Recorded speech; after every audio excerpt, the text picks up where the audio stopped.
এক গ্রামে বাস করত গরিব এক চাষি। তার নাম ছিল রহিম। তার নিজের বলতে কিছুই ছিল না, ছিল শুধু একটি গাই গরু। রহিম তার গরুটিকে নিজের সন্তানের মতো ভালোবাসত। নিজে না খেয়েও সে গরুটিকে ভালো ঘাস আর পানি খাওয়াত। রহিমের কঠোর পরিশ্রম আর ভালোবাসার ফলস্বরূপ তার গরুটি প্রচুর দুধ দিতে শুরু করল।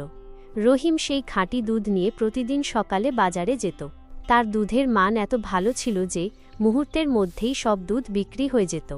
সবাই তাকে ন্যায্য দামও দিত। রহিম সেই টাকা জমিয়ে আরও একটি গরু কিনল এবং ধীরে ধীরে তার রহিম ডেইরি ফার্ম বড় হতে লাগল।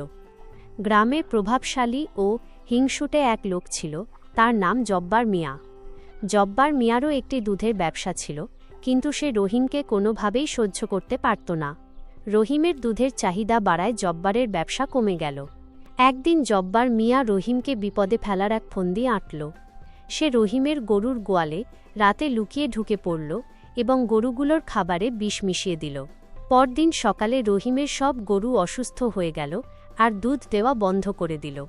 রহিম খুব চিন্তায় পড়ে গেল। তার এতদিনের পরিশ্রম চোখের পলকে শেষ হয়ে যাচ্ছে দেখে তার বুক ফেটে কান্না এলো। কিন্তু রহিম হাল ছাড়ল না। গ্রামের একজন বৃদ্ধ পশুপালক রহিমের এই দুঃসময় তার পাশে এসে দাঁড়াল। তিনি রহিমের গরুদের চিকিৎসা করলেন এবং রহিমের কাছে জানতে চাইলেন কার এমন কাজ হতে পারে। রহিম কোনো প্রমাণ না থাকায় জব্বারের নাম বলতে চাইল না, কিন্তু বৃদ্ধের সন্দেহ হল। তিনি গোপনে জব্বার মিয়ার খোঁজ খবর নিলেন এবং সত্যিটা জানতে পারলেন। বৃদ্ধ পশুপালক সবার সামনে জব্বার মিয়ার কুকীর্তি ফাঁস করে দিল। গ্রামের মানুষ জব্বারের ওপর ভীষণ রেগে গেল এবং তার দুধ কেনা বন্ধ করে দিল। অন্যদিকে রহিমের প্রতি সবার সহানুভূতি আরও বেড়ে গেল। তার গরুগুলো ধীরে ধীরে সুস্থ হয়ে উঠল এবং আবার দুধ দিতে শুরু করল। গ্রামের মানুষের সহায়তায় রহিম আরও কয়েকটি নতুন গরু কিনল এবং তার ব্যবসা আগের থেকেও বড় হয়ে উঠল। রহিম বুঝতে পারল সততা ও পরিশ্রমের পথে বাধা এলেও তা জয় করা সম্ভব।